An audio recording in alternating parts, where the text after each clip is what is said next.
sudah bersama narasumbernya, langsung saja diperkenalkan. Assalamualaikum warahmatullahi wabarakatuh. Waalaikumsalam. Nama saya Dr. Andes Santoso MPD. Sampai saat ini saya masih mengajar di SMA Negeri Pamekasan dalam bidang bahasa Indonesia. Baik, di sini saya ada pertanyaan Bapak, tugas dari mata kuliah Etika Profesi Guru, di mana pertanyaannya itu mengenai gini. Yang pertama itu, menurut Bapak, apa yang dimaksud dengan etika profesional dalam profesi guru? Baiklah, saya mencoba menjelaskan etika profesional guru, bahwa kita sebagai guru harus profesional, artinya sesuai dengan ahlinya. Dan yang kedua, etika itu perlu dipakai karena bagaimanapun kita menghadapi murid harus menyampaikan sesuatu yang berhubungan dengan moral, dengan sopan santun, dengan akhlak. Bagaimanapun anak tidak hanya sekedar menerima materi, tapi harus ditanamkan tentang etika. Bagaimana dia menerima sebuah pelajaran dalam proses di dalam kelas itu.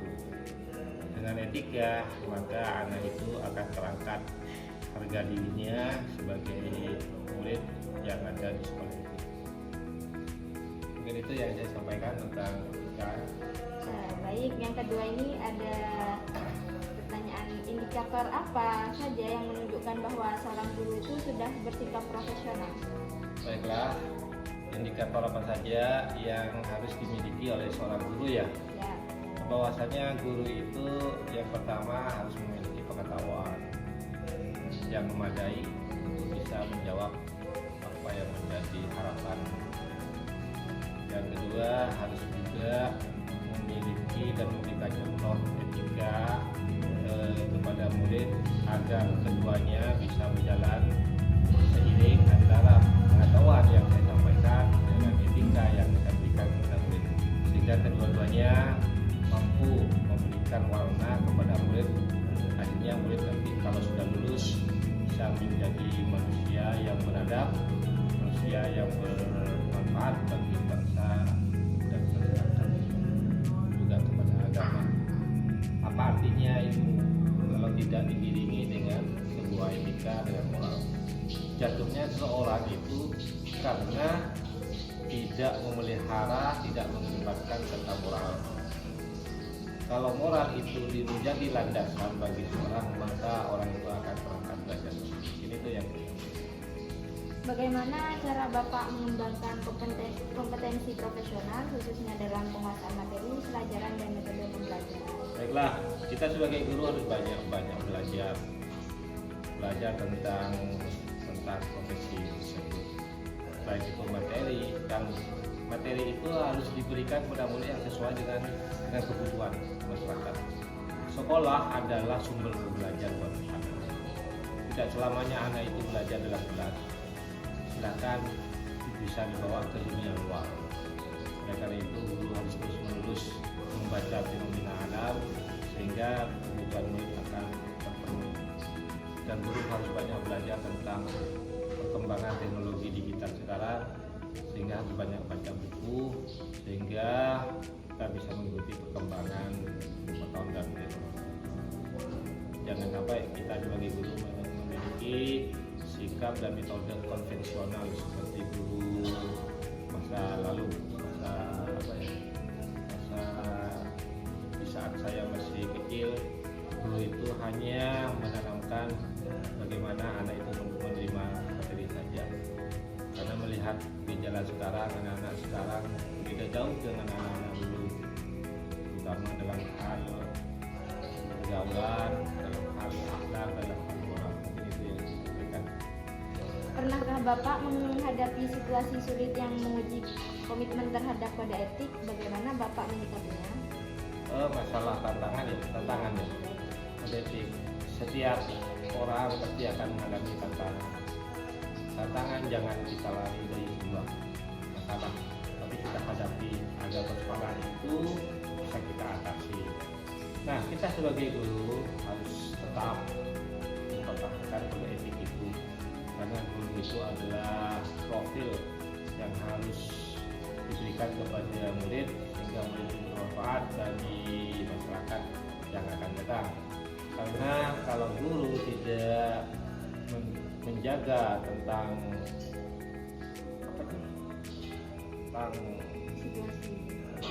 apa itu tadi komitmen maka kode etik, maka guru itu akan sia-sia memberikan ilmunya kepada murid. Tetaplah kita harus semangat, bagaimanapun murid itu adalah anak kita. Jangan kita musuhi anak, tapi kita berteman dengan anak, sehingga curhatan itu akan bisa mengalir kepada saya, sehingga saya bisa memberikan jalan keluar buat dan kita. Terima kasih. Menurut Bapak, apa peran utama organisasi profesi guru dalam dunia pendidikan? Peran organisasi profesi seperti BGRI ya, itu adalah wadah bagi seorang guru untuk bisa meningkatkan profesional seorang guru. Disitulah kita dididik untuk berorganisasi hal-hal yang berhubungan dengan profesi guru. Oleh karena itu, guru tidak lepas dengan profesinya yang memiliki wadah seperti BGRI. BGRI adalah salah satu wadah guru yang memperjuangkan tentang nasib guru. Jangan kita selalu memikirkan tentang pelajaran, tapi nasib guru juga harus dipenuhi oleh sebuah organisasi, sehingga guru itu lebih semangat mengajar dan mendidik muridnya. Bagaimana pandangan Bapak mengenai hak guru dalam hal pengembangan profesi, misalnya pelatihan, sertifikasi, dan studi lanjut? Oke, kita sebagai guru juga sebagai manusia akan melekat kepada kita hak dan kewajiban. Hak kita, hak dasar kita itu kita harus punya kesempatan untuk mendapatkan sertifikasi, ikut diklat, ikut workshop, baik itu daring maupun daring. Apa itu gunanya? Untuk menambah pengetahuan dan memberikan nuansa yang lebih berbeda ketika kita mendapatkan hal tersebut. Nah, kedua, untuk meningkatkan profesi kita, karena kita ketika mengikuti diklat, mengikuti workshop, baik itu daring, sekarang melalui Zoom, akan meningkatkan kualitas seorang guru. Nah, juga mengikuti BPG tentang profesional guru, itu apa artinya? Bahwa guru diharuskan dan wajib untuk mengembangkan diri, sehingga ilmu yang dimiliki bisa ditransfer kepada muridnya, sehingga murid itu bisa menjadi murid yang handal, bisa menjawab tentang tantangan yang akan datang. Bagaimana Bapak memaknai profesionalisme guru dalam konteks pencapaian standar nasional pendidikan SMP, khususnya terkait kompetensi dan kualitas pembelajaran di kelas? Baiklah, pertanyaan ini memang sedikit membutuhkan jawaban yang lebih luas, bahwa guru itu selalu mengikuti perkembangan teknologi dan kurikulum. Nah, murid ketika diberi materi juga harus bersumber kepada standar kompetensi yang ada di kurikulum. Kurikulum sekarang selalu berubah-ubah, itu mengikuti perkembangan zaman, dan bahkan juga ada nuansa yang kita dengar di masyarakat. Setiap ada menteri berubah menteri, maka akan berubah kurikulum. Nah, itulah yang namanya selera setiap menteri selalu berubah mengikuti zaman. Dan di sisi lain juga akan merepotkan seorang guru. Kalau ada kurikulum baru, maka guru harus mengikuti perkembangan kurikulum tersebut. Intinya kurikulum itu hanyalah sebagai pedoman untuk kita mengajar. Tapi bagaimanapun kurikulum yang baik, kalau gurunya tidak profesional, maka sia-sialah kurikulum yang hadir di tengah-tengah masyarakat dunia. Itu yang menurut Bapak, apa peran profesionalisme guru dalam mendukung tercapainya standar proses pendidikan seperti perencanaan pembelajaran, pelaksanaan hingga penilaian hasil belajar? Oke, saya sedikit memberikan jawaban bahwasanya setiap guru selalu dituntut untuk membuat, kalau sekarang itu bahan ajar. Kalau dulu kurikulumnya namanya RPP, rencana pembelajaran. Sebelum kita ngajar di depan kelas, maka guru harus membuat prosedur, membuat rencana pembelajaran. Di dalam pembelajaran itu ada 3 hal yang pokok, yaitu yang terpenting 1 tujuan pembelajaran, 2 kegiatan inti, yang ketiga penutur. Nah, di dalam tujuan pembelajaran mau dibawa kemana arah murid itu menerima pelajaran itu. Nah, dari situ kita akan meninjau kepada langkah berikutnya seperti apresiasi kegiatan awal. Kegiatan awal itu penting diberikan kepada murid, yaitu untuk memberikan motivasi kepada murid. Dalam bentuk apa motivasi itu? Bisa dalam bentuk tanya jawab, dalam bentuk mengulang kembali materi yang diberikan kemarin, apa untuk menyemangati murid. Nah, setelah itu kita langsung kegiatan inti adalah proses pembelajaran yang sesungguhnya terjadi dalam sekian waktu. Dan setelah itu kita ditutup dengan kegiatan kesimpulan, yaitu menutup, yaitu mengevaluasi sampai di mana perjalanan pembelajaran itu berhasil. Karena itu guru tidak lepas dari perangkat pembelajaran setiap harinya. Guru sekarang berbeda dengan guru lama. Kalau guru dulu tidak berorientasi pada aplikasi, orientasi pada ngajar. Kalau guru sekarang terlalu sibuk dengan administrasi sehingga murid terbengkalai. Dan sekarang sistem pendidikan sekarang berbeda. Sekarang hanya berorientasi kepada kuantitas banyak. Jadi murid itu harus lulus, nilai harus tinggi, tidak boleh tidak naik. Itu yang menjadi persoalan kepada guru. Kalau guru dulu tidak naik atau tidak lulus itu sudah terbiasa karena mementingkan kualitas dan moral. Mungkin itu.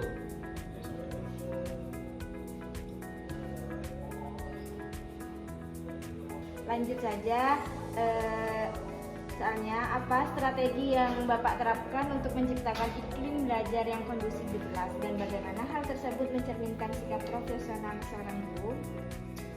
Setiap guru ketika memberikan proses pembelajaran punya strategi.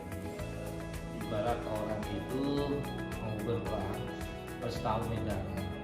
Percuma orang bawa senjata lengkap, semua tentara, pasukan, tempur, kalau tidak tahu wilayah yang akan dimasuki. Demikian juga saya. Sudah 35 tahun saya ngajar, untuk tahu tentang karakter dasar dari seorang murid zaman sekarang. Anak sekarang itu sulit untuk belajar, sulit gak ada anak belajar sekarang. Kenapa? Karena sistem pendidikan sekarang sudah digital. Setiap ada ujian, ada tugas, selalu melihat HP, lihat di Google, sehingga proses untuk motivasi belajar tidak ada. Dan anak selalu disibukkan di setiap harinya untuk main HP, main Facebook, main Instagram, main WA. Semuanya yang namanya HP adalah kebutuhan dasar bagi anak sekolah. Padahal HP juga menunjang dalam proses pembelajaran. Nah, oleh karena itu strategi saya agar tidak bosan untuk menerima pelajaran dari saya, anak selalu ditanyakan kebutuhan dalam belajar. Kadang-kadang dengan saya anak itu dibawa ke ruangan bebas halaman 4 yang dikaitkan dengan materinya. Contoh, kalau misalnya saya mengajar bahasa Indonesia tentang deskripsi, itu artinya melukiskan sebuah objek. Jadi anak selalu melihat, silakan anak-anak Anda pergi ke suatu tempat di sini, hadap kemana, dan lukiskan keadaan itu. Buatlah karangan sesuka Anda. Anak itu lebih senang kalau anak itu diberi keleluasaan, kebebasan untuk mengekspresikan dirinya yang bersahabat dengan lingkungan. Itu dilukiskan keadaan itu. Sehingga hasil anak itu berbeda-beda. Jangan sekali-kali anak itu selalu diinstruksikan jawabannya harus sama, tidak. Biarlah anak itu mengekspresikan diri karena saya berhubungan dengan mengajar bahasa Indonesia. Sehingga hasil tulisan itu akan tampak, itulah hasil yang sesungguhnya yang diberikan kepada seorang guru. Mungkin yang saya sampaikan. Bagaimana pandangan Bapak tentang program PPG dan model-model pengembangan profesi lainnya dalam meningkatkan kualitas dan profesionalisme guru di era pendidikan modern? Saya paling senang kalau lulusan mahasiswa pendidikan sebelum dia akan jadi ASN harus melalui PPG, karena disitulah profesional anak mahasiswa itu calon guru itu akan ditempa tentang berbagai disiplin ilmu dalam dunia pendidikan. Kalau dulu seperti saya lulus dari sekolah langsung diangkat. Kebetulan saya namanya sekolahnya SPG, Sekolah Pendidikan Guru, tingkat setingkat dengan SMA, lulus langsung jadi guru, nggak usah kuliah.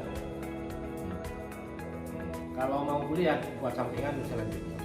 Nah, ilmu keguruan itu harus dipunyai. Nah, setelah ikut PPG, ikut tes yang begitu sulit, ketat, setelah lulus Anda diterpa untuk mengikuti dalam 1 tahun pendidikannya. Disitulah Anda akan diajarkan berbagai materi yang kaitannya dengan guru. Setelah lulus itu Anda berhak ikut tes ASN. Kalau dulu enggak, lulus sarjana langsung ikut ASN. Tentang profesional gurunya masih belum tampak kalau seperti itu. Kalau sudah ikut PPG, makanya pemerintah itu sekarang menerapkan PPG dulu. Sama dengan dokter itu. Dokter itu untuk sebelum jadi dokter dia harus sekolah didiklat tentang profesionalnya dokter, namanya KUAS. Semuanya seperti itu. Mudah-mudahan ke depan dengan adanya PPG, guru-guru itu lebih profesional, lebih matang dalam mengajar. Awas, guru itu butuh seni.